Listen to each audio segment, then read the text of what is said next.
ආයු වැඩේවා, නිරෝගී වේවා, සුවපත් වේවා. තනියෙන් නේද? ගොඩක් දෙනෙක් ඉන්නවා. හැබැයි වැඩේ තියෙන්නේ පෙනී හිටින්න බෑ. ප්‍රසිද්ධිය පෙනී හිටීමේ ගැටලුවක් තියෙනවා. නැත්නම් ගොඩක් දෙනෙක් ඉන්නවා. ශ්‍රී ලංකාවට එරෙහි මානව හිමිකම් සැසේ යෝජනාවලියත් ඒක තමයි කතාව. ගොඩක් දෙනෙක් ඉන්නවා. හැබැයි එකට පෙනී හිටීමේ ගැටලු තියෙනවා. තනි වෙලා නැහැ. අපි මාර්තු මාස 24 වෙනිදා අද 2021 අවුරුද්දේ ජාතික පුවත්පත් වාර්තා කරන ප්‍රධාන පුවත් සිරස්වල මොනවද කියලා විමසන්න ලෑස්ති. අද මාර්තු මාස 24 වෙනිදා විශේෂයෙන්ම ලෝකයේ අවධානයට ලක් කරන කාරණාවක් තියෙනවා. ඒ තමයි ක්ෂය රෝගය පිළිබඳව ලෝකයේ කතා බහට ලක් වෙනවා, ලෝකයේ දැනුවත් වෙනවා, ලෝකයේ දැනුවත් කරනවා. ඒ ගැනත් අපි කතා කරමු. ඉස්සෙල්ලාම අර වටේ යන්නේ නැතුව ගෙට එමු, වටම ගිහින් ගෙට මෙනවා කියලා කතාවක් තියෙනවානේ. අපි ජාතික පත්පත්වල ප්‍රධාන සිරස්වල ඉස්සෙල්ලා මොනවද කියලා විමසලා බලමු.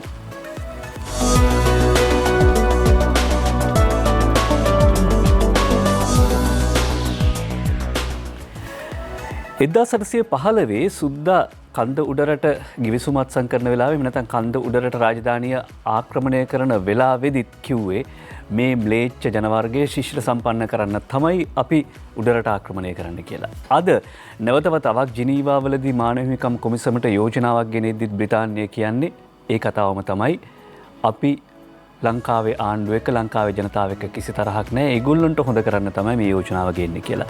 ඉතිහාසයේ නැවත වෙන ස්වරූපයකින් එනවා. යටත් විජිතවාදය නව යටත් විජිතවාදයේ විදිහට එනවා. නව යටත් විජිතවාදය එක එක ස්වරූප වලින් එනවා. සමහර ලාවට පැනමා වගේ රටවල් වල කැලෑ කැපීමේ ස්වරූපයෙන් යටත් විජිතවාදය නව යටත් විජිතවාදය එනවා. තවත් රටවල් වල කැලෑ කැපීමට එරෙහිවීමේ ස්වභාවයෙන් යටත් විජිතවාදය සහ නව යටත් විජිතවාදය එනවා. ඇෆ්ගනිස්තානය එහෙම නැත්නම් ඉරාකය ඉරානය වගේ රටවල් වලදී මානව හිමිකම් උල්ලංඝනය කරමින් නව යටත් විජිතවාදීන් පෙනී හිටිනවා. තවත් රටවල් වලට මානව හිමිකම් රැකීමේ විලාසයෙන් නව යටත් විජිතවාදීන් එනවා. මේ නිසා මේ නාටකය අපි ප්‍රේක්ෂක විදිහට බුද්ධිමත්ව දකින්නට ඕනේ. අද පුවත්පතේ ප්‍රධාන සිරස්වලේ ශ්‍රී ලංකාවට එරෙහි මානව හිමිකම් යෝජනාව සම්මතයි. රටවල් 22ක් ශ්‍රී ලංකාවට එරෙහි වෙයි. රටවල් 11ක් ශ්‍රී ලංකාවට පක්ෂ වෙයි. රටවල් 14ක් ඡන්දය දීමෙන් වැළකෙයි. හැබැයි මේ සිදුවීම මේ තත්ත්වය කොයි වගේද රජයක් විදියට දකින්නේ කියන කාරණාව අද මව්බිම් පුවත්පතේ ප්‍රධාන සිරස්වලේදී ක්‍රිෂාන් පතිරච් ජයසූරිය වාර්තා කරනවා. ජිනීවා යෝජනාවට රටවල් වැඩි සංඛ්‍යාවක් ඡන්දය නොදීම අප ලැබූ ජයග්‍රහණයක්. ඒ කියන්නේ 22යි පක්ෂව ඡන්දය දෙන්නේ, එරෙහිව රටවල් 11යි, නිහඬව ඉන්නව රටවල් 14ක්, එහෙම ගත්තාම 25යි.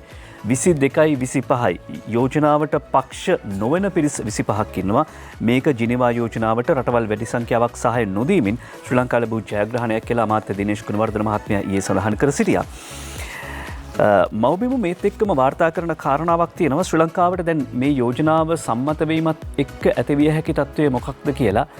ඒ තමයි ශ්‍රී ලංකාවට සම්බාධක පනවමින් කොන්දේසි දමන්න බැහැ කියලා කුමුදු පුල්ෂාන්ත වාර්තාවක් ගෙනනවා. මේක මුල් පිටුවේ වාර්තා කරන්නේ ප්‍රධාන සිරස්වලයට පහලින්. ඒ අනුව එක්සත් ජාතීන්ගේ මානව හිමිකම් කොමිසමේ ශ්‍රී ලංකාවට විරුද්ධව ඉදිරිපත් කර තිබෙන යෝජනාව සම්මත වුවත් ශ්‍රී ලංකාවට එරෙහිව සම්බාධක පැනවීම යුද අධිකරණය හමුවට ගෙන යාම වැනි කොන්දේසි දැමීමට මානව හිමිකම් කොමිසමට කිසිදු හැකියාවක් නොමැති නිසා අපි බිය විය යුතු නැති බව ජනාධිපති නීතිඥ යූ.ආර්. දසිල්වා මහත්මයා පවසනවා. ඒකට හේතුව තමයි එක්සත් ජාතීන්ගේ සංවිධානයට නිෂේධ බලය පැනවීමේ හැකියාව තියෙන රටවල් දෙකක්.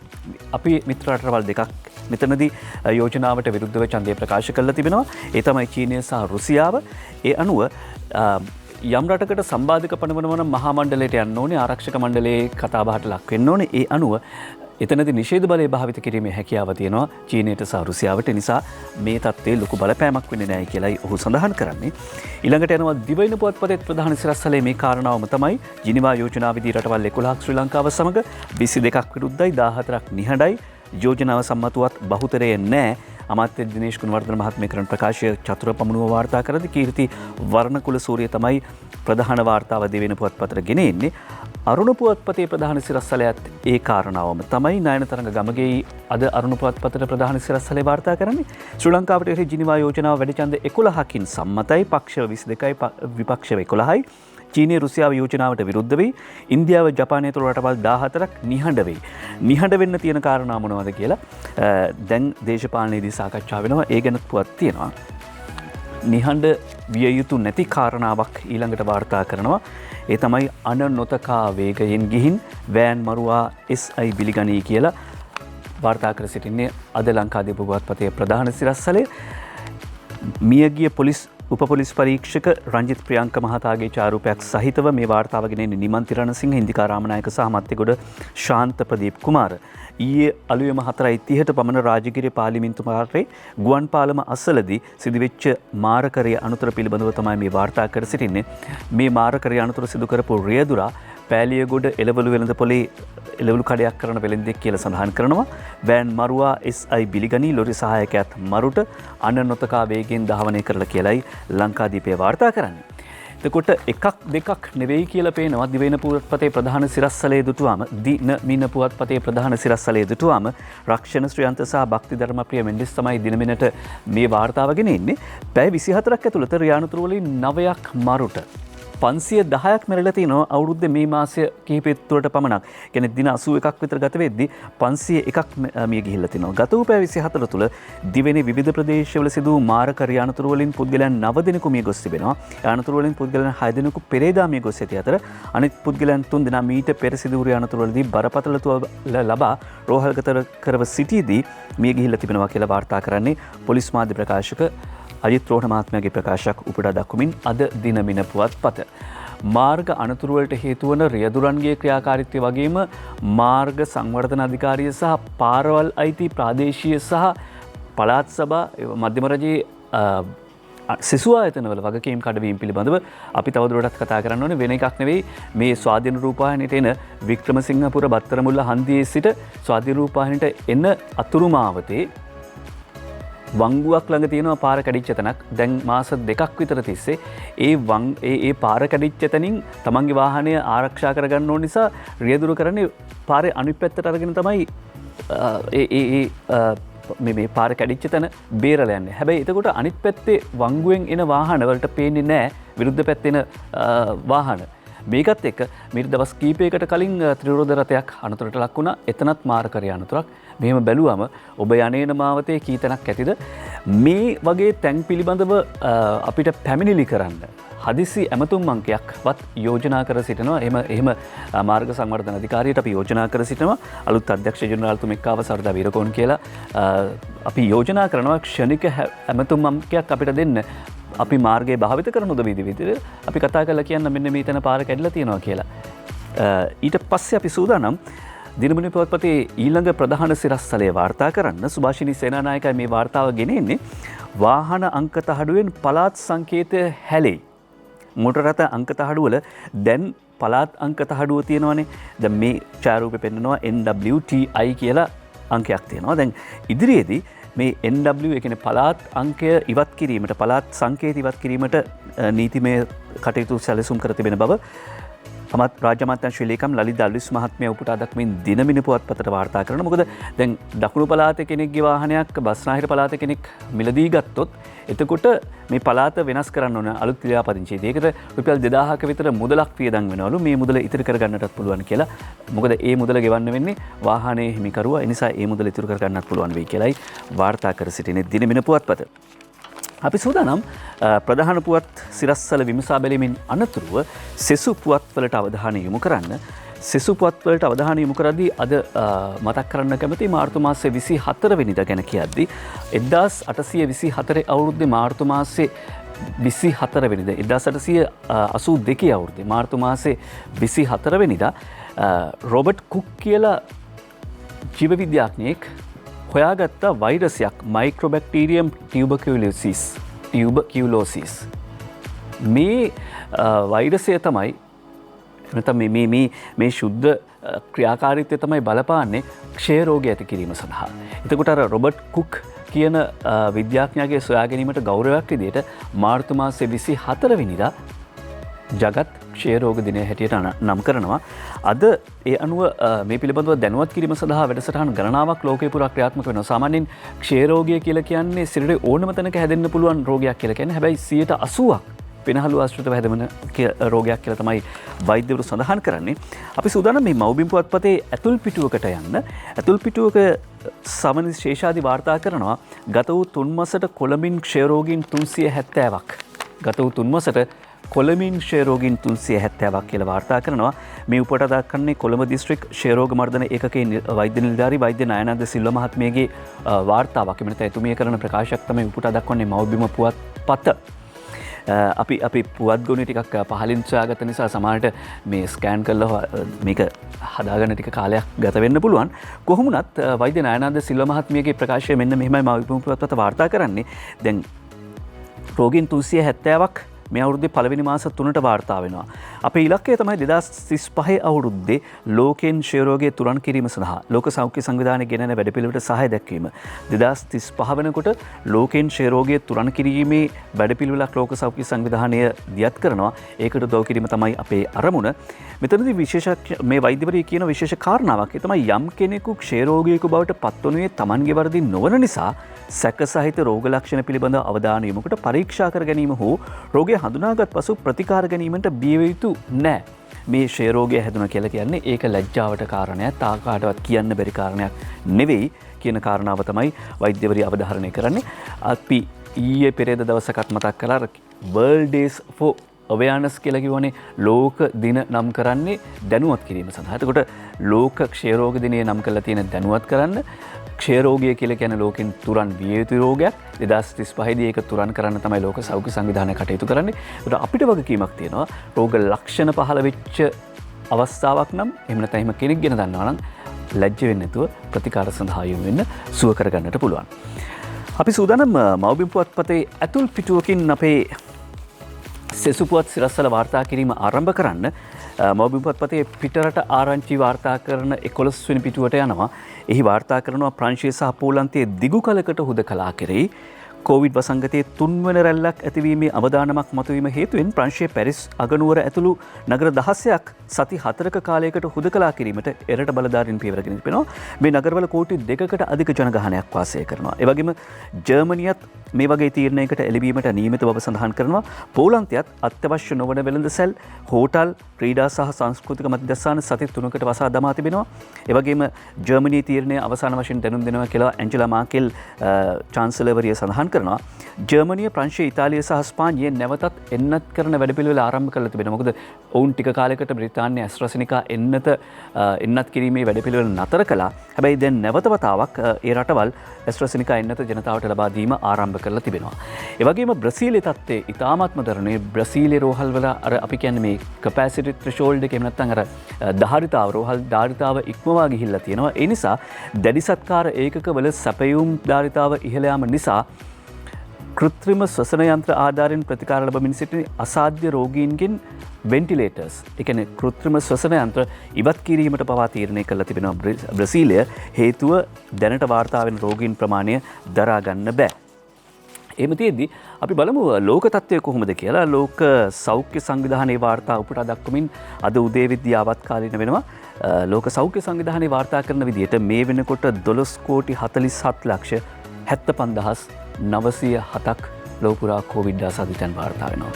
මිය යන සංඛ්‍යාව 27 ලක්ෂ 45146ක්. ලංකාවේ තත්ත්වය අපි පුටා දක්වන්නේ සෞඛ්‍ය ප්‍රවර්ධන කාර්යාංශයේ වෙබ් අඩවියෙන්. ඔවුන් ඒක යාවත්කාලීන කරනවා ඊයේ 2:03ට වාර්තා කරන්නේ. ඊයේ 2:03ට ඔවුන් යාවත්කාලීන කරනවා. 14:03ට පැයට වාර්තා කරන්නේ යාවත්කාලීන කරන්නේ. ඒ අනුව 90514ක් වාර්තා වෙනවා. 2905ක් රෝහල්ගතව ප්‍රතිකාර ලබනවා. ඊයේ මේ යාවත්කාලීන කරන වෙලාවෙදී ඒ කියන්නේ 14:03 පැයට 2:03ට කිසිදු රෝගියෙක් වාර්තා වෙලා නැහැ කියලා තමයි මේ වෙබ් අඩවිය සඳහන් කරන්නේ. ඔන්න යාවත්කාලීන කරලා තියෙන්නේ ඊයේ 2:03ට. ඊළඟට ප්‍රතිකාර ලබා පිටව ගියපු රෝගීන් සංඛ්‍යාව 87058යි, මරණ සංඛ්‍යාව 551යි කියලා වාර්තා කරනවා සෞඛ්‍ය ප්‍රවර්ධන කාර්යාංශයේ වෙබ් අඩවිය. ඊට පස්සේ අපිට පුළුවන් අරුණ පුවත්පතට අවධානය යොමු කරන ලංකාවේ මේ සම්බන්ධයෙන් ගන්න ක්‍රියාමාර්ග මොනවද කියලා. රුසියානු එන්නත් මිලියන 7ක් ගන්න රුපියල් කෝටි 1393ක් වෙන් කරන්නට අමාත්‍ය මණ්ඩලය තීරණය කර තිබෙනවා. උදේජීව ඒකනායකයි වාර්තා කර සිටින රුසියාවේ නිෂ්පාදිත ස්පුට්නික් කොවිඩ් එන්නත මිලියන 7ක් මිලදී ගැනීම සඳහා රුපියල් කෝටි 1393ක මුදලක්, ඒ කියන්නේ ඇමරිකන් ඩොලර් මිලියන 69.65ක මුදලක් වෙන් කරන්නට අමාත්‍ය මණ්ඩලය 23 වනදා එකඟතාව පළ කරලා තිබෙනවා. ඊළඟට ඉදිරි සතිය ඇතුළත චීන එන්නත් ලක්ෂ 6ක් ශ්‍රී ලංකාවට ලැබීමට නියමිත බව නයනතරංග ගමගේ මේ වාර්තාවත් ගෙනෙන්නේ අරුණ පුවත්පතට. ඉදිරි සතියක කාලය ඇතුළත ශ්‍රී ලංකාවට ලබා දීමට නියමිත චීනයෙන් නිෂ්පාදිත සිනෝෆාම් කොවිඩ් එන්නතේ මාත්‍රා ලක්ෂ 6ක තොගයක් බේජිංහි ශ්‍රී ලංකා තානාපති කාර්යාලයට බාර දෙන බව කොළඹ චීන තානාපති කාර්යාලය අරුණ පුවත්පතට සඳහන් කරනවා. දැන් මේ චීන එන්නත පිළිබඳව ආන්දෝලනාත්මක මත පළ වුණා. චීන එන්නතට රෝග සෞඛ්‍ය සංවිධානයේ අනුමැතිය ලැබිලා නැහැ. මේක ගෙන්නන්න වෛද්‍ය විශේෂඥ කමිටුවේ අනුමැතියක් නැහැ. ඔහොම කාරණා. එතකොට නිලන්ත මදුරාවල අද අරුණ පුවත්පතට වාර්තාවක් ගෙනනවා රාජ්‍ය මාත්‍ය මහාචාර්ය චන්න ජයසුමන මහත්මයා කරන ප්‍රකාශයක්. චීන එන්නත ගැන සාවද්‍ය තොරතුරු කියූ ඖෂධ නියාමන අධිකාරියට එරෙහිව පරීක්ෂණයක් ආරම්භ කරනවා කියලා අමාත්‍ය මහාචාර්ය චන්න ජයසුමන මහත්මයා සඳහන් කරනවා. නිලන්ත මදුරාවලයි වාර්තාව ගෙනෙන්නේ. කොවිඩ් වෛරසයට ප්‍රතිකාරයක් ලෙස චීනයේ නිපදවා ඇති එන්නතට අදාළව සාවද්‍ය තොරතුරු සමාජගත කිරීම සම්බන්ධයෙන් ජාතික ඖෂධ නියාමන අධිකාරියට එරෙහිව පරීක්ෂණයක් පවත්වන බව ඖෂධ නිෂ්පාදන නියාමනය සහ සැපීම් පිළිබඳ රාජ්‍ය මාත්‍ය මහාචාර්ය චන්න ජයසුමන මහත්මයා පවසනවා. එම එන්නත් නිෂ්පාදන ආයතනයේ ප්‍රමාණවත්ව තොරතුරු ලබා දීලා නැහැ කියන කාරණාව මත විශේෂඥ කමිටුවක් ඖෂධ නියාමන අධිකාරියට යම් තීරණයක් දැනුම් දීලා තිබෙනවා. ඒක පුවත්පත්වල පළ වුණා. එම කමිටුව පත් කළේ එන්නත මිලදී ගැනීමේ ක්‍රියාවලියකට හේයින් චීනයෙන් ලැබෙන ප්‍රදානයට කමිටුවේ තීරණය අදාළ නොවන බවත්. මේ වගේ ප්‍රදානයක් ලබා දීමේදී ලෝක සෞඛ්‍ය සංවිධානයේ ක්‍රමවේද අනුව තමයි රජය කටයුතු කරන්නේ. ඒ අනුව ලෝක සෞඛ්‍ය සංවිධානයේ නිර්දේශයන් යටතේ ශ්‍රී ලංකාව කටයුතු කරන බව අමාත්‍යවරයා සඳහන් කර සිටියා. චීන එන්නත ගැන සාවද්‍ය තොරතුරු කියූ ඖෂධ නියාමන අධිකාරියට එරෙහිව පරීක්ෂණයක් කරනවා කියලා. මොකද පහුගිය දවස්වල වාර්තා වුණා හොඳයි ගෙන්නලා බලමු අපි චීන එන්නත කියලා ඇතම් විශේෂඥයන් සඳහන් කළා කියලා. ඊළඟට අපි සූදානම් තවත් කාරණාවක් මතක් කරන්න. වඳ පිරිමි මදුරුවන් ලක්ෂයක් මුදා හරින්නට තීරණය කළ තිබෙනවා. ලක්ෂයක බල ඇනියක් ඩෙංගු මට්ටු කරන්න. වරුණ පෙරමුණයි වාර්තා කර සිටින්නේ මේ වඳ මදුරු ලක්ෂයක බල ඇනිය ඩෙංගු මට්ටු කරන්න තමයි මුදා හැරෙන්නේ. ඩෙංගු මදුරුවා මර්ධනය කිරීමට වන්දකරණයට ලක් කළ පිරිමි මදුරුවන් ලක්ෂයක් පළමුවරට පරිසරයට මුදා හරින බව කැලණි විශ්වවිද්‍යාලයේ අනුක වෛද්‍ය විද්‍යා ඒකකයේ මහාචාර්ය මේනකා හපුගොඩ මහත්මිය අරුණ පුවත්පතට සඳහන් කර තිබෙනවා. වරුණ පෙරමුණයි මේ වාර්තාව ගෙනෙන්නේ. ඒ අනුව මුලින්ම මේ මදුරු වන් ගම්පහ කඩගහ මුල්ල ප්‍රදේශයේදී පරිසරයට මුදාහරින බව සඳහන් කරනවා. මොකද වඳභාවයට ලක් කළ පිරිමි මදුරුවන් පරිසරයට මුදාහැරියට පස්සේ ඔවුන් දමන මදුරු බිත්තරවලින් කීටයන් බිහි වෙන්නේ නැහැලු. ඒ ප්‍රදේශයේ ඩෙංගු පාලනය කළ හැකි සාධනීය පියවරක් බවත් මෙහි ප්‍රතිඵල මාස 3ක පමණ කාලයක් ඇතුළත බලාපොරොත්තු විය හැකි බවත් මහාචාර්යවරිය සඳහන් කළා. මදුරුවන් රාගම වෛද්‍ය පීඨයේ මදුරු කීටාගාර තුලදී වන්දකරණයට ලක් කළ බව මහාචාර්ය මේනකා හපුගොඩ මහත්මිය තවදුරටත් සඳහන් කරනවා. ඒ අතරේ අර කොළඹ මහනගර සභා බල ප්‍රදේශයේ වොල්බැකියා කියුබාවෙන් ගෙන්නපු වොල්බැකියා බැක්ටීරියාව මුදාහැරියා. ඒක ප්‍රතිඵලත් කොයි වගේද කියලා දැනගන්න කැමතියි. හැබැයි ඉතින් ඒක ප්‍රතිඵල කියලා අපි දැන් ඉදිරි වැහි කාලෙදී ඩෙංගු රෝගීන් සංඛ්‍යාව වැඩිවීම ප්‍රතිඵලයක් විදිහට අපේක්ෂා කරන්නේ නැහැ.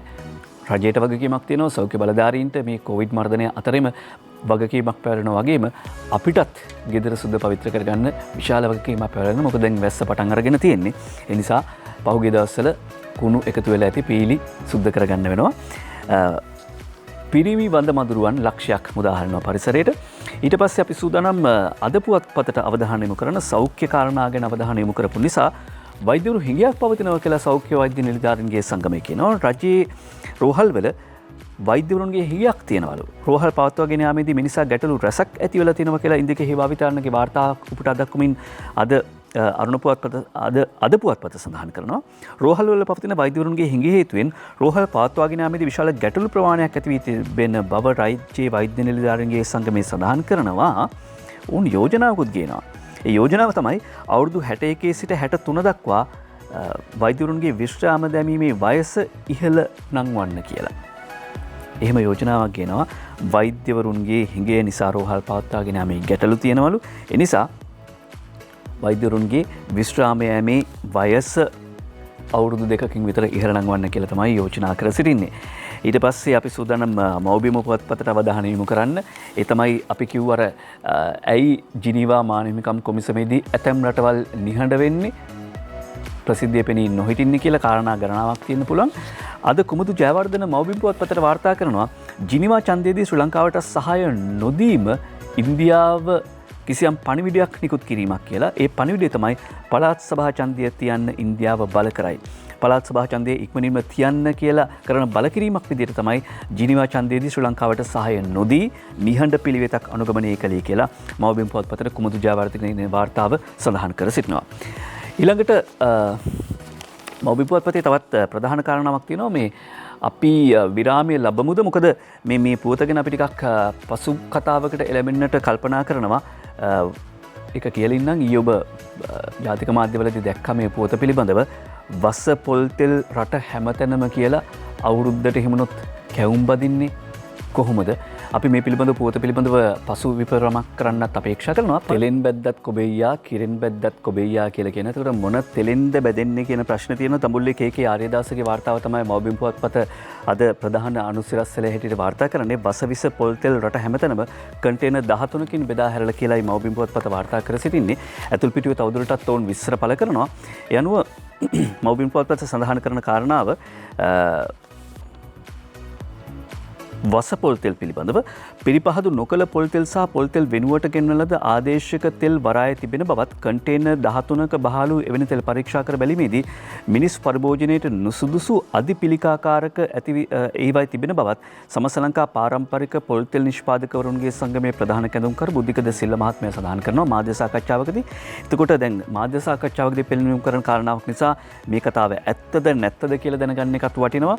කියන්නේ පාරම්පරික පොල්තෙල් නිෂ්පාදකවරුන් එක පාර්ශවයක් පමණක් නිසා මේ ඉදිරිපත් කරන චෝදනාව ඇත්තද නැත්තද කොහොමුණත් රටේ ජනතාව මේ ගැන දැනගන්න කැමති. ශ්‍රී ලංකාව සිංහල අලුත් අවුරුද්දට පෙර මෙරට වෙළඳපොලේ දැනට රේගුවේ පවතින විදේශීය රටවල් වලින් ගෙන්වා ඇති පිරිපහදු නොකළ පොල් තෙල් ෆාම් තෙල් වලින් පරිභෝජනයට නුසුදුසු ඒවා පවතිනවාද කියලා. කොහොමුණත් ඊයේ මාධ්‍ය වාර්තා පළ වුණා සෞඛ්‍ය අමාත්‍යාංශය නිර්දේශයක් නිකුත් කර තිබෙනවා මේ පොල් තෙල් වල පරිභෝජනයට නුසුදුසු රසායනිකයන් අඩංගුයි. එනිසා ඒවා වහාම ප්‍රතිනයගත කරන්න කියලා. එහෙම තියෙද්දි වෙළඳපොළට 53න් මේ කන්ටේනර් 53න් 13ක් එළියට ආවා කියලා තමයි ජාතික පුවත්පත් වාර්තා කර සිටින්නේ. අපි කටයුතු කළ අපේ නිෂ්පාදක මණ්ඩලය කටයුතු කරනවා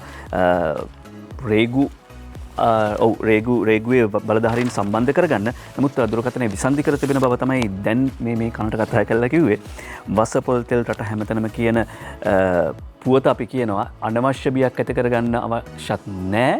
හැබැයි එහෙමයි කියලා මෙතන අවධානමක් තියෙනවා කියලා අමතක කරන්නත් බෑ. ඒ නිසා තමයි අපිට පිළිතුරු හොයාගන්නට අවශ්‍ය උනේ. ඊට පස්සේ අපි සූදානම් මව්බිම පුවත්පතට තවදුරටත් අවධානය යොමු කරන්න සීනි බද්ද අඩු කිරීමේ වාසිය ජනතාවට දැනටමත් ලැබිලා කියලා රාජ්‍ය අමාත්‍ය අජිත් නිවාඩ් කපරාල් මහත්මයා ඊයේ පාර්ලිමේන්තුවේදී ප්‍රකාශ කළා. සීනිවල විතරක් නෙවෙයි අල ලූණු ඇතුළු පාරිභෝගික ද්‍රව්‍ය ගණනාවක බදු මේ විදිහට 7.25 දක්වා අඩු කරලා තියෙනවා. බදු ආදායමක් අහිමි කරගෙන ජනතාවට සහන සැලසීම සඳහා තමයි මේ පියවර ගත්තේ කියලා පාර්ලිමේන්තුවේදී කරපු ප්‍රකාශය ජේ.ටී. ද සිල්වා අනුරාධා හේරත් අද මව්බිම පුවත්පතට වාර්තා කර සිටිනවා. ඒ වගේම ඊට පස්සේ තවදුරටත් අපි දිනමින පුවත්පතට අවධානය යොමු කරනවා. ඒ තමයි රාජ්‍ය අමාත්‍ය අජිත් නිවාඩ් කපරාල් මහත්මයා ඊයේ පාර්ලිමේන්තුවේදී මේ සීනි කතාවට අමතරව තවත් කතාවක් කිව්වා. ඒ තමයි අපි අර මහාසාර නාට්‍යයේදී අහලා තියෙනවා කොයි වැඳිරිය වුණත් ලෝකේ හැඳගත්තම දුහුල් වස්ත්‍ර ලාගත්තම මුක්තහාර හොඳට හැඩට රුව පෙනෙනවා හරිම ලකේටත් පෙනෙනවා කියලා. සුවඳ විලවුන් හා රූපලාවන්‍ය ආනයනයට 2015-19 කාලෙදී කෝටි 1720ක් වැය කරලා කියලා. දැන් ඔන්න අපේ නෝනලා මෙච්චර ලස්සනට ඉන්නේ ඇයි කියලා හිතා ගන්න පුළුවන්. රාජ්‍යමති අජිත් නිවාඩ් කබ්‍රාල් හිරි කරන්නේ සුවඳ විලවුන් හා රූපලාවන්‍ය ආනයනයට 2015-19 දී කෝටි 1720ක් වැය කළා. කතන්දරේ මේක නෙවෙයි මේ අතරින් බහුතර ප්‍රමාණයක් තියෙනවලු නියම ප්‍රමිතියට පටහැනි දේවල්. සමහරලාවට සුදු වෙන්න කියලා ගේන සමහර ක්‍රීම් වර්ගවල තියෙන රසදිය ප්‍රතිශතය 3 ගුණයක් විතර වැඩි කියලත් ඖෂධ නියාමන අධිකාරිය සහ මේ පාරිභෝගික සේවා අධිකාරිය ඊපෙරේදා කරපු ප්‍රකාශයක තිබුණා. ඔන්න පිච්චර ගානක් වේදන් කරලා තියෙනවා අපි ලස්සන වෙන්න. ඊළඟට සූදානම් අවධානය කරන දිනවෙන පුවත්පතේ තියෙන තවත් කාරණාවක් ඒ තමයි සිංහරාජයේ වැව් හදන්න දෙන්නේ නැහැ. හදන්නේ නැහැ කියලා හදන්න දෙන්නේ නෙමෙයි හදන්නේ නැහැ කියලා ස්වර්ණා විජේකෝන් සහ සන්ධ්‍යා කරුණාරත්න වාර්තා කර සිටින්නේ අමාත්‍ය චමල් රාජපක්ෂ මහත්මයා කළ ප්‍රකාශය සිංහරාජ්‍ය රක්ෂිත වනාන්තරයේ වැව් සාධන බවට පළවන වාර්තා අසත්‍ය බවත් වනාන්තරයේ වැව් සෑදීම කිසිදු සැලැස්මක් එහෙම සැලැස්මක් නැති බවත් වාරි මාර්ග ඇමති චමල් රාජපක්ෂ මහත්මයා පාර්ලිමේන්තුවේදී ඊයේ ප්‍රකාශ කළා කියලා දිනවෙන පුවත්පත සඳහන් කරනවා. හැබැයි අද ද මෝර්නිං පුවත්පත සඳහන් කරනවා Chamal to seek UNESCO approval to constructing reservoirs in Sinharaja කියලා වාර්තා කර සිටින ඒ අනුව UNESCO රක්ෂිතයක් විදිහට එහෙම නැත්නම් UNESCO ලෝක උරුමයක් විදිහට නම් කරලා තිබෙන්නේ සිංහරාජ රක්ෂිතය. ඒ අනුව මේ ඉදිකිරීම සඳහා යුනෙස්කෝවේ අනුමැතිය ඉල්ලා සිටින බව අද ද මෝර්නිං පුවත්පත වාර්තා කර සිටිනවා. එතකොට දැන් මෙහෙම වැව් හදද්දී පරිසර ශක්තිය අධ්‍යයනය කරලා තියෙනවද කියන කාරණා අපි කැමතියි දැනගන්න. ඊට පස්සේ සූදානම් අද දිනමින පුවත්පතට අවධානය යොමු කරන්න. දිනමින පුවත්පත කියනවා පුරන් කුඹුරු අස්වැද්දීමේ ජාතික සංග්‍රාමයේ හෙට ආරම්භ වෙනවා. ගම්පහ දිස්ත්‍රික්කයෙන් ආරම්භ වෙන්නේ දොම්පේ චන්දබල ප්‍රදේශයෙන් නදී මාණිකගේ මේ වාර්තාව ගෙනෙන්නේ. ඉලක්කය තමයි V මෙට්‍රික් ටොන් මිලියන 32000ක් ජාතික වේ නිෂ්පාදනයට එකතු කර ගැනීම. ඒ වෙනුවෙන් පුරන් කුඹුරු අස්වැද්දීමේ ජාතික සංග්‍රාමය හෙට ආරම්භ වෙනවා කියලා කිව්වම මේ අරුණ පුවත්පතේ තිබුණ තවත් පුවතක් දැන් මේක කෘෂිකර්ම අමාත්‍ය මහින්දානන්ද අලුත්ගමගේ මහත්මයාගේ ප්‍රධානත්වයෙන් ආරම්භ වෙන්නේ. අරුණ පුවත්පතේ තිබුණ පුවතක් බත්තරමුල්ල කෘෂිකර්ම අමාත්‍යංශයේ ඉඩමේ කොටසක් බලෙන් අල්ලගෙනලු. මේක කොළඹින් පිට පළාතක නම් විශ්වාස කරන්නත් තිබුණා. සාරේ කුමාර ගුණසේකරයි වාර්තා කර සිටින්නේ. ඒ අනුව කෘෂිකර්ම අමාත්‍යංශයේ පිටා තිබෙන බත්තරමුල්ල රජමල්ලවත්ත පාරේ ඉඩමේ කොටසක් කිසියම් පුද්ගලයෙක් බලහත්කාරයෙන් අල්ලාගෙන ව්‍යාජ ඔප්පුවක් සකස් කිරීමේ සිද්ධියක් සම්බන්ධයෙන් අමාත්‍යංශ බලධාරීන් තලංගම පොලිසියට පැමිණිලි කරලා තිබෙනවා. මොකද ඊයේ පෙරේදා බැකෝ යන්ත්‍රයක් ගෙනලා මේක සුද්ධ බුද්ධ කරන්න පටන් අරගෙන තියෙනවා. කෘෂිකර්ම අමාත්‍යංශ ඉදිරිපිට පිහිටා තිබෙන අදාළ ඉඩමට මේ පුද්ගලයා ඉක්ුත් සිකුරාදා 19 වෙනිදා ඩෝසරයක් ගෙනවිත් තිබෙන අතර අමාත්‍යංශ බලධාරීන් මේ ගැන පොලිසියට දැනුම් දීලා තිබෙනවා. මේ පුද්ගලයා මේ ඉඩම කුඩා මඩුවක් ඉදි කර තිබෙනවා. ඉඩම අල්ලා ගැනීම පිළිබඳව පොලිසියට දැන්නුවත් පොලිසිය ආවේ නැහැ කියලා කියනවා. පස්සේ මහින්දානන්ද අලුත්ගමගේ අමාත්‍යවරයා පොලිස්පතිවරයාට දැන්වීමෙන් පස්සේ තමයි පරීක්ෂණයක් ආරම්භ වුණේ කියලා සඳහන් කරනවා. එහෙම බැලුවහම දැන් මේ පත්තරමේන්තු ඉවර කරලා ගෙදර යනකම් හරි නිකන් තිගැස්මක් තියෙනවා. ඉතින් කවුරුවත් ඇවිල්ලා ඉඩම කැලලක් අල්ලගෙනවත් දන්නේ නැහනේ. එහෙම තියෙනවා. කෘෂිකර්ම අමාත්‍යාංශයටත් එහෙමයිලු උනේ. ඊට පස්සේ අපි සූදානම් තවදුරටත් අවධානය යොමු කරන්න දිනමින පුවත්පත වාර්තාවක් ගෙන එනවා. ඒ තමයි පාර්ලිමේන්තු මන්ත්‍රී දිනමින පුවත්පතට අවධානය යොමු කරනවා. චමින්ද විජේසිරි පාර්ලිමේන්තු මන්ත්‍රීතුමා කරන ප්‍රකාශයක්. අසේල කුරුළු වංශ තමයි මේ වාර්තාව ගෙන එන්නේ. ජනාධිපතිවරණයට සජිත් එනවා. මීළඟ ජනාධිපතිවරණයට සමගි ජන බලවේගයෙන් සජිත් ප්‍රේමදාස මහත්මයා ඉදිරිපත් වන බව සහ ඔහුගේ ජයග්‍රහණය ශක්තිමත් කිරීම සඳහා ගම්මට්ටමින් ජනතාව දැනුවත් කිරීම මේ වෙනුවට ආරම්භ කර තිබෙන බව ජාතික සමගි ජන බලවේගයේ පාර්ලිමේන්තු මන්ත්‍රී චමින්ද විජේසිරි මහත්මයා සඳහන් කළ බව අද දිනමින පුවත්පත මුල් පිටුවේ වාර්තා කරනවා. ඊළඟට සූදානම් අපි අද පුවත්පතට අවධානය යොමු කරන්න. පෙරේද දවසේදී ජනතා විමුක්ති පෙරමුණ හඬ නගා උද්ඝෝෂණයක් කළා. ඊයේ දවසේදී සමගි ජන බලවේගය නිහඬ උද්ඝෝෂණයක් කළා. ඒ පිළිබඳව ඡායාරූප අද පළ වෙනවා ජාතික පුවත්පත් බොහොමයක. ආණ්ඩුවේ කැලෑ ත්‍රස්තවාදයට එරෙහිව මේ නිහඬ අරගලය කළේ නිහඬ උද්ඝෝෂණය කළ ආණ්ඩුව යටතේ සිදුවන කැලෑ ත්‍රස්තවාදයේ වහාම රටක් ලෙස පරාජය කළ යුතුයි සමගි ජන බලවේගයේ නායක විපක්ෂ නායක සජිත් ප්‍රේමදාස මහත්මයා මෙහිදී සඳහන් කර සිටියා. මේ ඔබ දකින්නේ ඒ නිහඬ විරෝධතාව පළ කළපු ආකාරය. එතනදී අද පුවත්පතේ ඇතුල් පිටුවක පළ වෙන තවත් කාරණාවකට අවධානය යොමු කරන්න කැමතියි. ඒ තමයි මාදුරුවේ දකුණු ඉවුර සංවර්ධනයේ මුවාවෙන් 2016 දී අක්කර 5000ක් බහුජාතික සමාගම් වලට ලබා දී ඇති බවට චෝදනා කියලා මනම්පිටිය නිමල් ජයරත්න වාර්තා කර සිටිනවා අද පුවත්පතට. යනුව මාදුරුවේ දකුණු ඉවුර සංවර්ධන කරන මුවාවෙන් ශ්‍රී ලංකා මහවැලි අධිකාරිය 2016 අවුරුද්දේදී බහුජාතික සමාගමකට ඉරිංගු හා උක්වගාවට ලබා දුන් අක්කර 60750ක භූමියේ අක්කර 5000ක පමණ කැලෑ එලිපෙහෙලි කර ඇති බව සඳහන් කර සිටියා.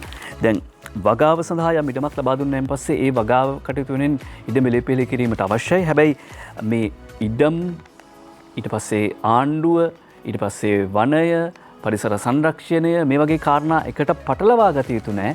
එහෙම පටලවා ගත්තොත් ලොකු විනාශයක් අනාගතයේ වෙනුවෙන් සිදු වෙන්න පුළුවන්. අනාගතයේදී ලොකු විනාශයක් වෙන්න පුළුවන් කියලා මතක් කරන්න කැමතියි. ඒ අතරද මේ මහාචාර්ය නලින්ද සිල්වා මහත්මයා අරුණ පුවත්පතට සතිපතා ලියන ලිපිය තෝරගන්න හිතුවා. ඒ තමයි පරිසරය සංවර්ධනය සහ මෝල්ගස්. එතුමා ලබා දෙන මාතෘකාව. පරිසරය රැකීම සහ සංවර්ධනය කියන්නේ මොන අතින් බැලුවත් එකිනෙකට විරුද්ධ දේ. බටහිර සංවර්ධනය පිළිබඳ ආකල්ප සමග පරිසරය රකින්න බැහැ. මේක තමයි අපි තේරුම් ගන්න ඕනේ කතාව. කියන්නේ පරිසරය රකින්න එකයි සංවර්ධනය කියන එකයි මේ බටහිර සංකල්පය දෙක එකට ගෙනියන්න බෑ කියන එක මහාචාර්යතුමා පැහැදිලි කරලා දෙනවා. එතකොට මේක හරියට එතුමා මේක එතුමා ගණිතය පිළිබඳ මහාචාර්යවරයෙක්නේ සමීකරණයක් හදනවා. පඩි නැට්ටන් හිනා වෙන්නේ ගතික සමතුලිතතා සංකල්පයට. පරිසරය රැකීම ඍණ සංවර්ධනය සමානයි බිඳුව කිව්වොත් අත්හැරීම ඍණ අත් නොහැරීම සමානයි බිඳුව කිව්වොත් එතන ඇත්තේ ගතික සමතුලිතතාව. මහාචාර්යතුමා තර්ක කරන්නේ මේ බටහිර සංවර්ධන සංකල්ප වලින් පරිසරය ආරක්ෂා කර ගනිමින් පරිසරය රකිමින් සංවර්ධනය කරනවා කියලා කියන්නේ බටහිර සංකල්ප එක ගත්තාම කරන්න පුළුවන් වැඩක් නෙවෙයි. එහෙම තැනේදී එතකොට සමහර වාමවාදී එහෙම නැත්නම් මාක්ස්වාදී පතපොත කියවලා එන උදවිය කරන තර්ක පිළිබඳවයි ප්‍රශ්න කෙරෙන්නේ. දැන් මහාචාර්යතුමා ලිපිය අවසන් කරන මෙන්න මෙහෙම ප්‍රකාශයකින්. පින්වතිය මේ ගස කුමක්ද? එය පඬු කරන්ද ගසක් ස්වාමීනි. මේ පඬු කරන්ද ගස හැර තවත් පඬු කරන්ද ගස් තිබේද? එසේ ස්වාමීනි. තවත් ගස් 5ක් විතර තිබෙනවා. ඒ පඬු කරන්ද ගස් හැරෙන්නට තවත් ගස් තිබේද? එසේ ස්වාමීනි. විවිධ ගස් තිබෙනවා. ඒ පඬු කරන්ද ගස් හා පඬු කරන්ද නොවන ගස් හැරුණු විට තවත් ගස් තිබේය. එසේ ස්වාමීනි. ඒ මෝල් ගස්. මහාචාර්යතුමාගේ ලිපිය කියවලා බලන්න. සමහරවිට මහාචාර්යතුමාගේ චින්තන පන්තියට ආපු සමහර උදවිය දැන් වෙන වෙන චින්තනයන් දේශනා කරන නිසා නැවත තවක් මේ ලිපිත් කියවලා බලන එක හොඳයි. අපි අරුණ පුවත්පතට තවදුරටත් අවධානය යොමු කරනවා. අරුණ පුවත්පතේ ඒ ලිපිය ගැන අවධානය යොමු කළාට පස්සේ අපි අද පුවත්පතට අවධානය යොමු කරනවා. අද පුවත්පත ගෙනෙනවා වාර්තාවක්. ඒ තමයි සෑම මාසකම අවසන් සෙනසුරාදා ස්වේච්ඡා දිනයක් බවට පත් කරනවා කියලා තරුණ හා ක්‍රීඩා අමාත්‍ය නමල් රාජපක්ෂ මහත්මයා කරන ප්‍රකාශයක්. දිනේෂ් සමරකෝන් තමයි අද පුවත්පතට මේ වාර්තා කර සිටින්නේ. ඒ අනුව කොළඹ පැවති මාධ්‍ය හමුවකදී තමයි මේ අදහස් පළ කරන්නේ. ජනජීවිතයේ ස්වේච්ඡාවෙන් ගමට රටට උදව් කිරීම සංස්කෘතිය තිබුණු කාරණයක් බවත් ඒ අනුව ඒ නැවත සමාජගත කිරීමේ උත්සාහය මේ හරහා සිදුවන බවත් අමාත්‍යවරයා සඳහන් කරනවා. ඒ අනුව සමාජයට ගමට වැඩ කරන සහයෝගය ලබා දෙන පිරිස ඒකරාශී කර ගැනීම සිදුවන බව සඳහන් කරනවා. මේ පරිද්දෙන් සෑම මාසකම අන්තිම සෙනසුරාදා වොලන්ටියර් දිනයක් විදියට ස්වේච්ඡා දිනයක් විදියට ප්‍රකාශයටපත් කරනවා. ඒ කියන්නේ ඉස්සර අපි ගමේ පාර සුද්ධ කරගත්තේ ගමේ පොදු ලිඳ සුද්ධ කරගත්තේ ශ්‍රමදානයක් දාලා මේ ශ්‍රමදාන සංකල්පය නැවත වතාවක් ගෙනවා. මාසේ හැම අන්තිම සෙනසුරාදාම ස්වේච්ඡා දිනයක් බවට පත් කරනවා කියලායි අමාත්‍ය නමල් රාජපක්ෂ මහත්මයා කියා සිටින්නේ. ඊට පස්සේ අපි සූදානම් තවදුරටත් අවධානය යොමු කරන්න පාර්ලිමේන්තුවේ වෙච්ච කතා බහ පිළිබඳව. අපි ලංකාදීප පුවත්පතෙන් පාර්ලිමේන්තුවේ ඊයේ තොරතුරු ඔවුන් කොහොමද වාර්තා කරන්න කියලා උපුටා දක්වන්න කැමතියි. පාර්ලිමේන්තුව විශේෂාංගය අපි තෝරගන්නවා ලංකාදීප පුවත්පතේ. අංජුල මහික වීරරත්න සහ සුජිත් හේවාජූලිගේ තමයි ලංකාදීප පුවත්පතේ පාර්ලිමේන්තු වාර්තාකරුවන්. ඔවුන්ගේ වාර්තා අනුව ලෝක ව්‍යසනයක් තිබියදීත් පිරිමැසුම්දායක ආර්ථික පිළිවෙතක් රචය ගෙන යනවා කියලා අමාත්‍ය ආචාර්ය බන්දුල ගුණවර්ධන මහත්මයා ඊයේ පාර්ලිමේන්තුවේදී කළ ප්‍රකාශය සිහිපත් කරනවා. ඒ වගේම සීනි බදු සිද්ධිය විගණනය කරන්න එවිට සත්‍ය හෙළි වේවි කියලා ආචාර්ය හයිෂ්වර්ධ සිල්වා මහත්මයා ඊයේ පාර්ලිමේන්තුවේදී ප්‍රකාශ කළා. ලංකාදීප පුවත්පත මේ සිද්ධිය වාර්තා කරන මේ පාර්ලිමේන්තු වාර්තා කරනදී මේ කාරණාව වාර්තා කරන පරිණත විලාසය සීනි බදු සිද්ධිය. එහෙම නැත්නම් ඒකට වෙන විශේෂණ පද උන් යොදලා නැහැ. සීනි බදු සිද්ධිය විගණනය කරන්න එවිට සත්‍ය හෙළි වේවි කියලා. මේ වෙලාවේ ගිය ආණ්ඩුව තිබුණා නම් රට විශාල මහනුවරක් කියලා නිමල් පියතිස්ස මන්ත්‍රීවරයා සඳහන් කරනවා. සිංහල අවුරුද්දවත් කණ්ඩ දෙන්න බැරි ආණ්ඩුවක් කියලා ඊයේ පාර්ලිමේන්තුවේදී ආණ්ඩුවට චෝදනා කළා ජේ.සී. අලවතුවල මන්ත්‍රීවරයා. වගේම එදා උණු නොඋණු හිත කියලා සුජිත් හේවාජූලිගේ වෙනම කොටසක් විශේෂයෙන් පළ කරනවා. ඒ තමයි ඊයේ අජිත් නිවාඩ් ගබ්‍රාල් රාජ්‍ය අමාත්‍යවරයා සීනි බදු සිද්ධිය පිළිබඳව ප්‍රකාශයක් කළා. එතනදී වරින් වර යම් යම් උණුසුම් මතපැතුම් පළ වුණා. මෙතනදී එක් අවස්ථාවක කබීර් හෂීම් මන්ත්‍රීවරයා තරමක් බාධාකාරී විදිහට හැසිරෙද්දී අමාත්‍යවරයා රාජ්‍ය අමාත්‍යවරයා ඒකට උත්තර දෙනවා. මන්ත්‍රීතුමා ඔබතුමා ගෞරවනීය විදිහට හුන්කන් දෙන මට බාධා කරන්න එපා මම ඇමතිවරයා මේ විදිහට ප්‍රකාශයක් කරන්නේ ඒ නිසා මේක අහගෙන ඉඳලා ඊට පස්සේ විරෝධතා තියෙනවා නම් දක්වන්න කියලා සඳහන් කර සිටියා පාර්ලිමේන්තුවේ වාර්තාව ඒ ගණාවේ අපි අද ලංකාදීප පුවත්පතෙන් පාර්ලිමේන්තුවේම වාර්තාවෙන් පස්සේ අපි සූදානම් අද පුවත්පතට නැවත වතාවක් අවධානය යොමු කරන්න රවි කරුණානායක හිටපු මුදල් ඇමතිතුමා හිටපු මන්ත්‍රීතුමා දැන් ඉන්නේ රිමාන්ඩ් බන්ධනාගාරගතව ඊයේ ඉඳලා අද දවස දක්වා තවදුරටත් රිමාන්ඩ් භාරයට පත් කළ අධිකරණය විසින් මහ බැංකුව බැඳුම් කර සිද්ධිය සම්බන්ධයෙන් රවි ඇතුළු විත්තිකරුවන් 11ට පිටු ලක්ෂ 11කින් යුත් ලේඛන තොගයක් නීතිපති ත්‍රිපුද්ගල මහාධිකරණ විනිසුරු මණ්ඩලයට බහර දෙනවා. විත්තිකරුවන් 8 දෙනා අද දවස දක්වා තවදුරටත් රිමාන්ඩ් භාරයේ සිටින බව තමයි අරුණ පුවත්පත ඇතුළු ජාතික පුවත්පත් බොහොමයක් වාර්තා කර සිටින්නේ. නැවත වතාවක් මව්බිම් පුවත්පතට අවධානය යොමු කරනවා. මව්බිම් පුවත්පත මේ බෞද්ධ ප්‍රකාශන සම්බන්ධයෙන් පුවතක් පළ කරනවා. බුද්ධාගමට එරෙහි පතපොත පිළිබඳව නීතියක් නිකුත් වීමට නියමිතයි. කුමුදු පුල්ශාන්තයි වාර්තා කර සිටින්නේ. බුද්ධාගමට එරෙහි පොත් ගහන අයට නීතිය තදින් කියලා. අපි දන්නවා පහුගිය කාලෙදී බුදුන්ගේ කියලා විවිධ පොත් පළ වුණා. බුදුදහමට හා බුද්ධ චරිතයට අපහාස වුණ ආකාරයෙන් පොත් පළ කරන පුද්ගලයන්ට එරෙහිව දැඩි නීතිමය ක්‍රියාමාර්ග ගැනීම සඳහා බෞද්ධ ග්‍රන්ථ නියාමන පනතක් ගැනීමට බුද්ධ ශාසන හා ආගමික සංස්කෘතික අමාත්‍යාංශය ජනාධිපතිතුමාගේ උපදෙස් මත ක්‍රියා කරන බව මහාචාර්ය කපිල ගුණවර්ධන මහත්මයා සංස්කෘතික අමාත්‍යාංශයේ ලේකම්තුමා සඳහන් කර තිබෙනවා.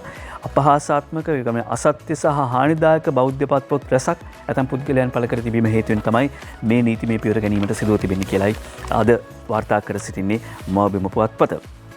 ඊට පස්සේ මව්බිම් පුවත්පතට තවදුරටත් අවධානය යොමු කරද්දී හිරේ ඉන්න නේවි රුවන්ගේ කුඩු බෙදන්න ගිය සපුගස් කන්ත කොස්සාපල් ලක්ෂ 40ක කුඩු සමග අල්ලයි කියලා කීර්ති මෙන්ඩිස් කොළඹ ජයසිංහ සහ කිරුළපන චතුරදේශාන් වාර්තා කරනවා. හිරේ ඉන්න නේවි රුවන්ගේ කුඩු බෙදන්න ගිය සපුගස් කන්ත කොස්සාපල් ලක්ෂ 40ක කුඩු සමග අල්ලයි කියලා වාර්තා කරද්දී අද මව්බිම් පුවත්පතේම තියෙනවා තවත් පුවතක්. ඒ තමයි මේ ආසාවට SI චරිතයක් රංගපාපු චරිතයක් පිළිබඳව.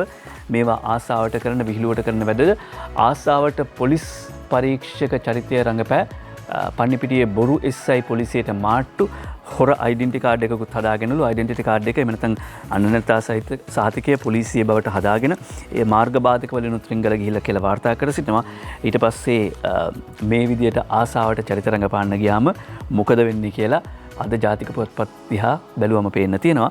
ඊට පස්සේ අපි සූදානම් දිනමින පුවත්පතට තවදුරටත් අවධානය යොමු කරන දිනමින පුවත්පතේ සඳහන් කරනවා රාජ්‍යයේ ප්‍රවෘත්ති අධ්‍යක්ෂ ධුරයට නව ප්‍රවෘත්ති අධ්‍යක්ෂ ජෙනරාල්වරයෙක් පත්වීම පිළිබඳව නාලක කළුවව ඉල්ලාස්සේ වැඩබලන ප්‍රවෘත්ති අධ්‍යක්ෂ ජෙනරාල් රුවන් සත්කුමාර මහින්ද අලුත්ගෙදරයි වාර්තා කර සිටින්නේ. ඒ අනුව වැඩබලන රාජ්‍යයේ ප්‍රවෘත්ති අධ්‍යක්ෂවරයා හැටියට වැඩබලන රජයේ නෙමෙයි රජයේ වැඩබලන ප්‍රවෘත්ති අධ්‍යක්ෂවරයා විදියට අධ්‍යක්ෂ ජෙනරාල්වරයා විදියට ජනමාධ්‍ය අමාත්‍යාංශයේ අතිරේක ලේකම් රුවන් සත්කුමාර මහතා පත් කර තිබෙන බව සඳහන් කර තිබෙනවා. වැඩ බලන අධ්‍යක්ෂ ජෙනරාල්තුමාටත් වැඩ කරන්න තියෙනවා. මව්බිම් පුවත්පතට අවධානය යොමු කරන්න කැමති ඇතුල් පිටුවකට මව්බිම් පුවත්පතේ ඇතුල් පිටුවකට මේ විදිහට අවධානය යොමු කරද්දී අපිට හමු වෙනවා මව්බිම් පුවත්පතේ 8 වෙනි පිටුව. ඒ තමයි 8 වෙනි පිටුවේ අද සඳහන් කරනවා මාර්තු මාසේ 24 වෙනිදා රනිල් වික්‍රමසිංහ හිටපු මන්ත්‍රීතුමාගේ හිටපු විපක්ෂ නායකතුමාගේ හිටපු අගමැතිතුමාගේ උපන්දිනය අභියෝග හමුවේ නොසැලෙන රනිල් කියලා වජිර අබේවර්ධන එක්සත් ජාතික පක්ෂයේ සභාපතිතුමන් ලිපියක් ලියනවා. ශ්‍රී ලංකාවේ පස්වරත් අග්‍රාමාත්‍ය පදවියේ හිටපු රනිල් වික්‍රමසිංහ මහතා මෙරට දේශපාලන වංශකතාවේ මෙතෙක් බිහි වූ ලාබාලතම අගමැතිවරයා වන්නේ ඔහු අගමැති වශයෙන් ප්‍රථමයෙන් දියුරුම් දෙන විට වයස අවුරුදු 44යි කියලා සිහිපත් කරනවා වජිර අබේවර්ධන මහත්මයා. සුබ පැතුම් උපන්දිනයකට හිටපු අගමැති හිටපු විපක්ෂ නායක හිටපු පාර්ලිමේන්තු මන්ත්‍රී රනිල් වික්‍රමසිංහ මහත්මයාට. ඊට පස්සේ අපි සූදානම් තවදුරටත් අවධානය යොමු කරන්න. ඒ තමයි කාරණා කීපයක් තියෙන අවධානය යොමු කරන්න පිරාමයට යන්න කලින්. අපි ඉස්සෙල්ලාම මේ අවධානය යොමු කරන අරුණ පුවත්පතේ තියෙන කාරණාවක්. ඒ තමයි මේ අරුණ පුවත්පත වාර්තා කරන කාරණාවක් මේ නීතිඥවරියකගේ අරුම පුදුම පැමිණිල්ලක් කොළඹ ප්‍රදේශයෙන් වාර්තා වෙන්නේ. තමන්ගේ සැමියාව බේරලා දෙන්න කියලා නීතිඥවරියක් කොළඹ පොලිසියකට ගිහිල්ලා පැමිණිල්ලක් කළා තිබෙනවා. ගුරුවරයෙක්ගෙන් සැමියා බේරා දෙන්නයි නීතිඥවරියගෙන් පැමිණිල්ලක්. තමන්ගේ අල්ලපු ගෙදර ඉන්න ගුරුවරිය උඩුමහලේ උඩතට්ටු ඉඳගෙන තුවායක් ඇඳගෙන එහා මෙහා යනවා. ඒකෙන් තමන්ගේ ස්වාමියා අනියම් මැසුරකට පෙළඹෙන්න ඉඩ තියෙනවා කියලා පොලිස් පොතේ පැමිණිල්ලක් දාලා තියෙන්නේ බස්නාහිර පළාතේ පොලිස් ස්ථානයක නීතිඥවරියක්. ඊට පස්සේ අපි සූදානම් මේ කාරණාවත් එක්ක මේ වගේ කාරණා සමාජයේ කොයි විදියට කියවා බලයිද කියලා අපි පූර්ව නිගමනයකින් තොරව තමයි මේ සිද්ධිය ඔහේ ඔබට කිව්වේ. ඔබට හිතන දේවල් ඊට පස්සේ අපි සූදානම් මේ තවදුරටත් අවධානය යොමු කරන්න ක්‍රීඩා පුවත් කෙරෙහි. මොකද ක්‍රීඩා පුවත් වලට අවධානය යොමු කරද්දී පුවත් කිහිපයක් තියෙනවා විශේෂයෙන් සඳහන් කරන්නට. අද මව්බිම් පුවත්පත සඳහන් කරන මේ කාරණාව අපි උපුටා ගන්න කැමති මව්බිම් පුවත්පතේ ක්‍රීඩා පිටුවේදී කාරණා කීපයක් සිහිපත් කරන්න කැමති. එකක් තමයි ශ්‍රී ලංකා කොදෙව් පළමු ටෙස්ට් ක්‍රිකට් තරඟයේදී තරඟයේ තීරණේ දෙපිළටම දෝරණය වෙන්න පටන් අරගෙන කොදෙව් පළමුවෙනිම ලකුණු 271කට සීමා කරන්න සමත් වුණා. මොකද සුරංග ලක්මල් ලකුණු 47කට කඩලු 5ක් උදුරගත්තා. දැන් හොඳ ආරම්භයක් දෙවන ඉනිම සඳහා ශ්‍රී ලංකා කණ්ඩායම ලබා තිබෙනවා. ඒක ගැන අපි බලාපොරොත්තු සහගතව ප්‍රකාශ කරද්දී තවත් ක්‍රීඩාතරු දෙකක් පිළිබඳව මව්බිම් පුවත්පත වාර්තා කරන නිසා ජාත්‍යන්තරයේම දිග්විජය කරන නිමාලි මීට 880 ශ්‍රී ලංකා වාර්තාවකට හිමිකම් කියන නිමාලි ලියනාරච්චි පිළිබඳව සඳහන් කරනවා. 1989 අවුරුද්දේ සූර්යවැදි උපත ලබා තිබෙන්නේ ඇය හම්බන්තොට කනිෂ්ඨ විද්‍යාලයෙන් මූලික අධ්‍යාපනය ලබා තිබෙනවා. ජාත්‍යන්තර ජය ගැනීම සඳහා පෙරම් පුරන නිසා අපි එය උපුටා ගන්නවා. ඒ වගේම පාසල් ක්‍රිකට් ක්‍රීඩකයෙක්ගේ පින්තූරය පත්තරේ පළවෙන එක සමහර විට ඒ පාසල් ක්‍රිකට් ක්‍රීඩකයා අනාගත අර්ජුන රණතුංග කෙනෙක්, අරවින්ද ද සිල්වා කෙනෙක්, සනත් ජයසූරිය කෙනෙක්, කුමාර සංගක්කාර කෙනෙක් එහෙම නිර්මාණය කරන්න හේතු වෙයි. වයස අවුරුදු 19න් පහළ අන්තර් පාසල් ක්‍රිකට් තරඟාවලිය අම්බලන්ගොඩ ශ්‍රී දේවානන්ද කළුතර සිරිකුරුසේ රණබිම රාජකීය මතුගම ජාත්‍යන්තරයේ ජය වාර්තා කරති. දමිඳු දිසානායක කියන නව ක්‍රීඩකයාගේ ඡායාරූපය ඉෂාන් රශ්මිත වාර්තා කර සිටිනවා. ඔන්න ඒ ක්‍රීඩකයා තුලින් අපි අනාගත ජාතික ක්‍රීඩකයෙක් බලාපොරොත්තු වෙමි මේ ප්‍රාර්ථනාව ඒ ඡායාරූපයක් කිව්වා. අපේ නිෂ්පාදක මණ්ඩලය කියනවා මේ දුරකථන නැමතුම් වෙනවලු. අර ගේ ගාව තව ගෙවල් නැද්ද ගන්න කියලා. කෝල් කරනවා නම් කතන්දරයක් තියෙනවා කියන්නේ තමයි අනවසර ජල සම්බන්ධතා සොයා ජල සම්පාදන මණ්ඩලයෙන් මෙහෙයුමක් දියත් කරලා තිබෙනවා. දැන් ඊයේ දවසෙත් අපි කිව්වා ජල සම්පාදන මණ්ඩලය නිකුත් කරන ජලයෙන් 24%ක්ම අපත යනවා කියලා. 24%ක් අපත යනවා. ඒ 24%න් බහුතරය වැඩි ප්‍රමාණය අපත යවන්නේ අපි.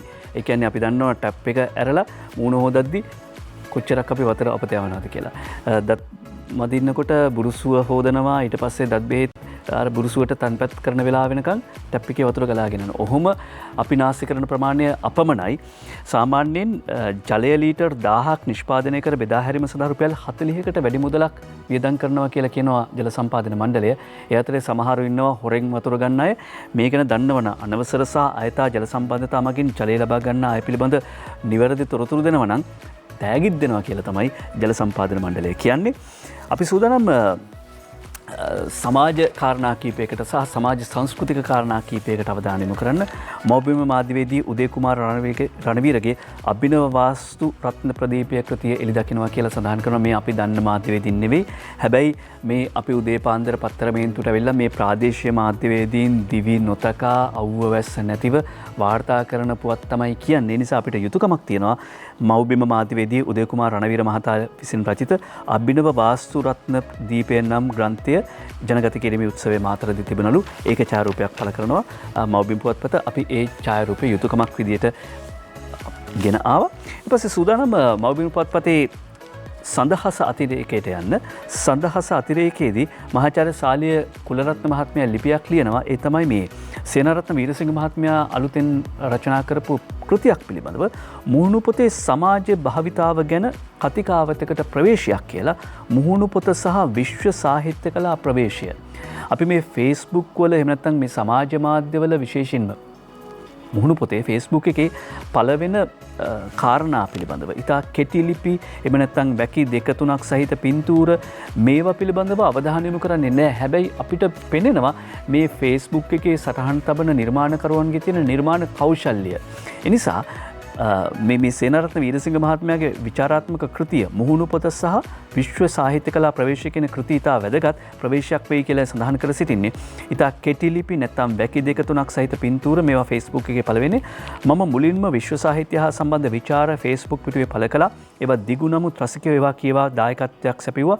මේ උකලේ මුහුණු පොතෙහි දැකිය හැකි වටිනා ප්‍රවණතාවක් මුහුණු පොතේ ප්‍රවණතාවන් අධ්‍යයනය කිරීම සහ අගය කිරීම සඳහා මේ කාරණාව වැදගත්. අපි එත් එක්කම මේ සූදානම් අරුණ පුවත්පත හැමදාම වගේ අද දවසෙත් පළ කරනවා යෞවන නාට්‍යවල පිළිබඳව. ජාතික පුවත්පත් බොහොමයක් දැන් යෞවන නාට්‍යවලේ අද දවසේ වේදිකාගත වෙන නාට්‍යයට ඉඩක් ලබා දෙන්න කටයුතු කරලා තිබෙනවා. ඒක වටිනවා. ජාතික යෞවන නාට්‍යවලේ අද රංගගත කරන්නේ නිලංක නාමල් උඩුමුල්ලගේ මිසින් කියන වේදිකා නාට්‍ය මරදාන ටවර් රංගහලේදී හවස 6:30ට අදත් ඔබට නොමිලේලා නරඹන්න පුළුවන්. සෞඛ්‍ය නිරෝධායන නීති රීති අනුගමනය කරමින් කාටවත් කරදරයක් නොවන විදිහට නාට්‍ය බලලා ගෙදර යන්න කියලා අපි ආරාධනා කරන ගමන් කාටුන් බලන්න ලෑස්ති.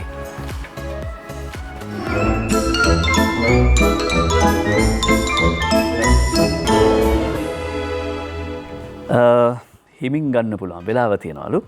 මව්බිම් පුවත්පතේ MD වීරරත්නගේ කාටුනයට යනවා. දැන් ලොකුම එක මොකද්ද? බැඳුම් කර වංචාවද සීනි වංචාවද? ආණ්ඩුව කියන්නේ ලොකුම එක බැඳුම් කර වංචාව කියලා. විපක්ෂය කියන්නේ නෑ ඒක නෙවෙයි මේක. ඒක තමයි ලොකුම එක කියලා. අපි බලාගෙන ඉඳිමු. අප්පුඩි ගහනවද කනට ගහනවද? දිනමන පුවත්පතේ අංජනගේ පොකට් කාටුනේට යනවා. අංජන ඉන්ද්‍රජිත් තමයි නිර්මාණය කරන මේ පොකට් කාටුනේ. ගෙවුණු ටයර් දාගෙන යද්දි වගේ අපිවත් අල්ලයිද සර්? ඇයි උඹලත් යන්නේ කට්ට ගෙවුණු ටයර් දාගෙනද? නෑ අපි යන්නේ රිම් එකෙන්නේ. අපිත් කැමති එහෙම කවුරු හරි අපිව අල්ලලා මේ රිම් එකෙන් යන බව කියනවා නම් නේද? එතකොට කවුරු හරි උදව් කරයිනේ. අංජන ඉන්ද්‍රජිත් නිර්මාණය කරන කාටුනය දිනමන පුවත්පතට ගෙවුණු ටයර් කතාවම තමයි. මෙන්න ගෙවුණු ටයර් සහිත වාහනයක් හම්බ වෙලා ගෙවුණු ටයර් සහිත වාහන පාරේ දිවුවොත් වැඩවරදී පුවතක්. එතකොට රනිල් වික්‍රමසිංහ මහත්මයා නෙට්ෆ්ලික්ස් බලබලා ඉඳලා එළියට ඇවිල්ලා අම්මෝ UNP වාහනෙත් කට්ට මතුවෙලා. UNP වාහනෙත් කට්ට මතුවෙලා දැන් තමයි දෙයියෝ සිහි වෙන්නේ රනිල් වික්‍රමසිංහ මහත්මයාට අංජන කියන විදියට. මේ අද දිනමිනි පුවත්පතේ තියෙන කාටුන් ටික එක දිගට තොරලා දුන්න අපේ මේ චමරි අංජනගේ කියලා වැඩක් නැහැ කාටුනේ. ජීවන වියදම අඩු කරගන්න ආණ්ඩුවට උවමනක් නැහැ කියලා 37 නායක කියනවා. මොන බොරුද? බන්දුලමතුමා කොච්චර ට්‍රයි කරනවද? අවුරුද්දට සහන මල්ලක් අත්‍යවශ්‍ය භාණ්ඩ 27ක් පහලට. ඒකනේ මේ කාටුන් එක අද දිනමිනු පුවත්පතෙන් තෝරගත්තේ. හසන්ත විජේනායකගේ හුරේරා පොකට් කාටුනේ අරුණ පුවත්පතේ මුල් පිටුවේ තියෙන්නේ සීනිබද්ද අඩු කළාට පාඩුවක් වෙලා නැහැ කියලා කබ්‍රාල් කියනවනේ. කොරෝනාවට පස්සේ ආර්ථික විද්‍යාව වෙනස් වෙලාද සර්? කොරෝනාවට පස්සේ ආර්ථික විද්‍යාව වෙනස් වෙලාද? හසන්ත විජේනායක අරුණ පුවත්පතේ 4 වෙනි පිටුවේ අඳින කාටුනේ තමයි මේ. පරිසර සංවිධාන ඔන්න සටන් පාටයක් හොයාගත්තා. සටන් පාටය මොකක්ද කියලා දන්නවනේ? අර බලන්නකො කවුද මේ ඉන්නේ කියලා ලපයක් තියෙන ඇඟිල්ල උරුක් කරගෙන වේදිකාවේ කෑ ගහන අනුර කුමාර දිසානායක සහෝදරයාත් පරිසර සංවිධානවල සටන් පාටේ එල්ලිලා සටන් පූර්වේ එල්ලිලයි කියලයි හසන්තට පේන්නේ. ඔබට කොහොමද ඒක පේන්නේ? රංචිකුඩු ළමයා කටකහනවට කියන කවි දෙකත් අරුණ පුවත්පතෙන් තෝරගන්නේ. අතකට එල්ලෙන්න සිලිමලුය තිබහට ප්ලාස්ටික් බෝතලයේ වතුර මීටර 100 තවදුරටත් නෑ පයින් ගමන්. එනමුත් කටින් අපි රැකගමු පරිසරය. ජනාධිපතිතුමත් ඊයේ පෙරේද කියවනේ පරිසරය රැකගන්න එක විලාසිතාවක් කරගන්න එපා කියලා. දැන් විලාසිතාවක් බවට පරිසරය රැක ගැනීම පත් කරගත්ත අපේ චර්යාව තමයි කටකහනවට උනත් මේ රංචකොඩ ළමයා කියන්නේ. අතකට එල්ලෙන සිලිමලුය තිබහට ප්ලාස්ටික් බෝතලයේ වතුර මීටර 100 තවදුරටත් නෑ පයින් ගමන්. එනමුත් කටින් අපි රැකගමු පරිසරය. ඒ සැම්පලේ පරිසර ආරක්ෂකයින් පඳුරක පාරක් ගානේ එමට ඇත. උන්ගේ කුරුණාවනම වෙන දෙයකටය බලයට ගෙන එන්නයි අර අපත රැළ කියලා අපි නෙවෙයි රංචකොඩ ළමයා කියන්නේ. ඔහොම කියද්දී කපුරාලට අංජනමින් පේන දේ මොකක්ද? අසරණ දිලින්දා බිම් අඟ ලකදු නැති හැදු පැල්පත කඩති යම් බිම් පෙතක ඇති. කන්තලේ පැත්තින් ඊයේ පෙරේද වාර්තා වුණානේ. ඇති හැකි අයට කොතනත් අවසරය දෙති. යන එන තැනක් නැති උන් මහා මගට යති. මේවා කපුරාල්ලාට අංජනමෙන් පේන්න ඕන දේවල් නෙවෙයි. ඇස් ඇරලා බැලුවාම වටපිට පේන්න තියෙන දේවල්. මේවා අංජනමෙන් බලන්න සිද්ධ වෙන එකනේ කනගාටුව. ජයරත්න වික්‍රමසිංහගේ ෆේස්බුක් කාටුනේ තෝරගන්නවා අද දිවයින පුවත්පතෙන්. හන්තාන ඉඩම පරිසර සංවේදී ව්‍යාපෘතියකට දෙනවා කියලා කිරියල්ල කියන්නේ. එතකොට බලේ තිබුණ කාලේ මොලේ තිබ්බ කාලේ බලේ නැද්ද කියන ප්‍රශ්නයයි මතු කරන්නේ. එතකොට බලේ තිබුණ කාලේ මොලේ තිබ්බේ ඇලේද? පරිසර සංවේදී කලාපයකට දැන් දෙන්න කියන්නේ ඇයි? අවුරුදු උත්සවයට තියෙන තරඟයක් නෙවෙයි. දැන් හාවයි ඉබ්බයි තරගනේ අපි අහලා තියෙන්නේ. හාවයි ඉබ්බයි කතාව තර්කයක් නෑනේ. දැන් මෙන්න බලන්න මේ තරගේ කවුරු අතරද කියලා දාස අපවලන තමයි ලංකාදීපයට මේ කාටුන් එක නිර්මාණය කරන්නේ. බන්දුල ගුණවර්ධන කියන ගොළු බෙල්ලයි මහින්දානන්ද අලුත්ගමගේ කියන ඉබ්බයි අතර තරගයක් තියෙන්නේ. දෙන්නගෙන් එක්කෙනෙක් දෙන්නගෙම පිටේ තියෙන්නේ සහල් මලු තියාගෙන මේ ඉබි ගමනින් යන සහ ගොළු බෙලි ගමනින් යන දෙන්නගේ තරගෙන් කවුද දිනන්නේ කියලායි සඳහන් කර සිටින්නේ. අපිට තියෙනවා මේ උදේ විමලසිරිගේ මේ කාටුනේ පෙන්නලා ඉන්නම්. ඒ තමයි උදේ විමලසිරි හරි නිර්මාණාත්මක කාටුන් එකක්. අපි දන්නවා මේ චේ ගුවෙරා එහෙම නැත්නම් පිඩෙල් කාස්ට්‍රෝ හවානා සුරුට්ටු වලට මේ ප්‍රසිද්ධයි. වැනිලා සුරුට්ටු බොනවා චේ. එතකොට කුරුඳු සුරුට්ටු බොනවා ලේ. චේ වැනිලා සුරුට්ටු ලේ කුරුදු සුරුට්ටු බිව්ව නේද කියලා තමයි අහන්න තියෙන්නේ. අපි නික්මෙන සූදානම්. නික්මෙද්දි අර බුද්ධික හැමදාම රැක් කරන වගේ සෞඛ්‍ය කාරණා ටිකත් ඔබේ සියේ තියාගන්න. ලාල් හෑගොඩ කවිය ලියපු කවි පන්තියක් තියෙනවා මේ පද රස කියලා රයිපලයට තවත් පතුරමක් ඔබමි මව්බිම් පුවත්පතේ සඳහසින් උපුට ගන්නේ. අපේ වචන කියනවට වඩා කවියෙක්ගේ වචන වලින් වැඩසටහන් නිම කරන එක හොඳයිනේ. මාස පෝය දිනක සඳ මත සිට පොළොව දෙස කැක්කුම් ඇසකින් බලමි. පෙම් කවක් ලිවිය යුතු උන් සැමට වෘකයන්ද සරණ බිම පෙම් පතක් යවනු පළවෙද. කැක්කුම් දෙන ලයට රයිපලය බර නොවේ කොලයක් පෑනක් තබා සඳෙන් බැස එමි. මල් පිපෙන බිමකට වෘක පාසටහන් කුමකටද. කුමක් කළේද ඔබ දෙවියන් ලොව සාවුන් මැව්වේ වෘකයන් සමගින් වසන්නට නොවේද. ලොව සුන්දරත්වය එයම නොවේද. රයිපලයට තවත් පතුරමක් ඔබමි. සාවුන් සහ වෘකයන් එකටම අවල තියෙන්නේ ලෝකයේ සුන්දරත්වය වෙනුවෙන්. හිතලා බලන්න. අපි නැවත හෙට දවසේම ගැහෙමු. ඔබට ආයුබෝවන්.